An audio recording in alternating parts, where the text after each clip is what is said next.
Very good Thursday morning to everyone out there. Baby Friday is here. Landon with you to bring you your latest weather and night forecast, courtesy of none other than On Target. Active pattern has returned, folks. Hope you were able to enjoy at least a little bit of sunshine yesterday. We did have to combat some hit and miss showers there yesterday morning, but turned out to be a pretty decent day overall. All that's going to change today. We got a cold front that's approaching here from the north and west. And we got this meandering upper low that's going to be shoving all this moisture up here out of the Gulf and out of the deep south. This is going to spell a recipe for the opportunity at some strong to perhaps even severe storm chances here as we work throughout the day. You can see with our satellite overlay, we already got some cloud cover that's increasing across the region.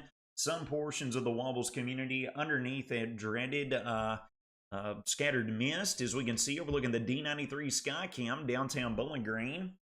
Got some hit and miss light rain showers out there early on with cloud cover. And folks, other portions of the area looking quite beautiful early this morning. Got a masterpiece of a sunrise down in Gold City, looking over the Sexton Ben Builder Skycam down in Simpson County. Temperatures have stayed somewhat up throughout the overnight. We are located right around that 60-degree mark. We're going to be bumping highs up between the low and mid 70s this afternoon. You can already see dew points encroaching upon the 60-degree mark as well. Those are only going to increase as the day wears on, folks, and we're going to have sufficient ingredients to fire off the opportunity at some severe storms, especially this afternoon on into this evening. Let's get a look at the latest model guidance here. We got the cold front that's approaching out of the north and west. We got all the moisture coming up here out of the south. This is what is setting the stage for the activity that we're going to be experiencing. We're already getting in on some of the scattered light rain showers throughout this morning, but the best opportunity for us to see the strong and severe weather is not going to arrive until the peak heating of this afternoon, taking us through the early part of this evening. All right, so take a look here. We are looking at storm fuel, CAPE, convective available potential energy. This is like gasoline into a car. This is the storm fuel and energy that they thrive off of. You will note somewhat meandering, somewhat meager this morning, but watch very quickly as we get into lunchtime and early afternoon.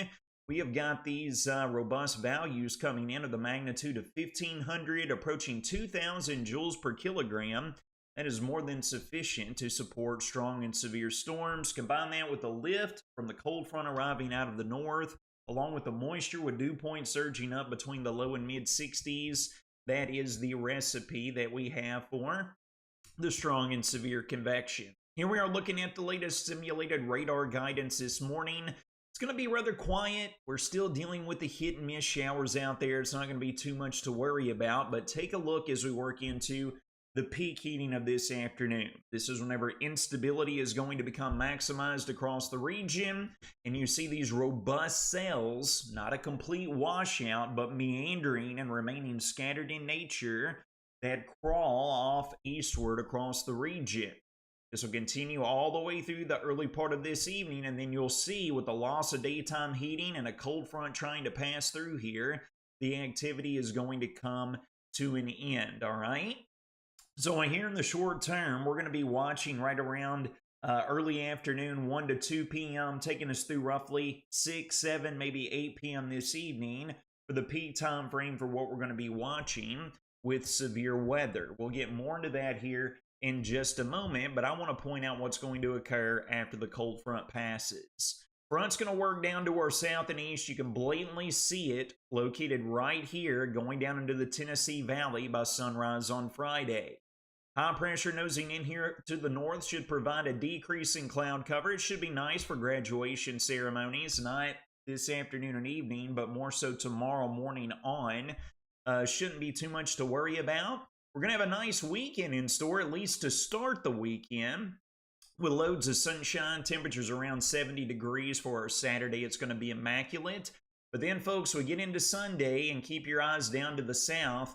Sunday into the early days of the new work week, this meandering upper level low is going to lift north out of the Gulf, and that is going to be bringing an uptick of rain and storm chances across our vicinity. You can see it stays in existence throughout our Tuesday time frame, even meandering into Tuesday night. And with any luck, folks, by the time we work into Wednesday afternoon and evening, we should dry back out for a period of somewhat drier weather that hopefully we can take in and absorb, and it's well deserving with the extremely active pattern we've been dealing with here over the past several days. Here's a look at the latest from the Storm Prediction Center. We do have a portion of the Wobbles community and a 2 out of 5 risk for severe weather.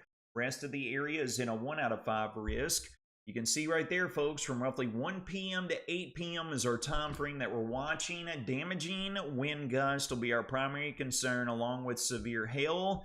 It is extremely low on the totem pole, folks. We're not seeing much as far as rotation in the atmosphere, but with the little quips and all these boundaries and fronts meandering across the region, we can't rule out perhaps maybe an isolated tornado spin up, but what I'm looking at here with our ingredients available in the atmosphere, that is extremely unlikely.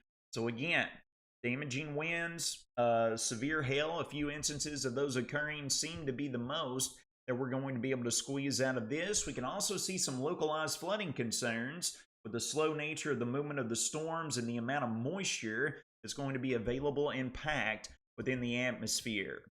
Total rainfall amounts over the next 7 days, we're going to be looking at anywhere from ½ an inch to an inch of total rainfall.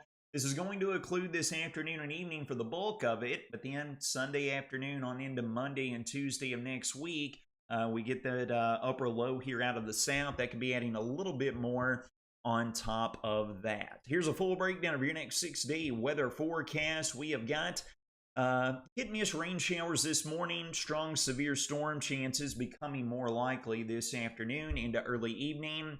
Highs right around the mid-70s. Friday, clouds will be on the decrease. We'll have cloud cover, I think, early in the morning, but it should be very nice by the afternoon. We're going to have a northwest breeze to combat, but highs right around the lower 70s. Saturday looks absolutely immaculate with some lower humidity to take in. And then the upper low arrives. Hit and miss rain showers and storms right back in the mix Sunday afternoon, continuing into Monday and Tuesday of next week. But the good news is high temperatures staying mitigated for the most part, right around the mid-70s. Friends, it's going to wrap up your Baby Friday edition of your Whether or Not forecast, presented by none other than On Target. You all take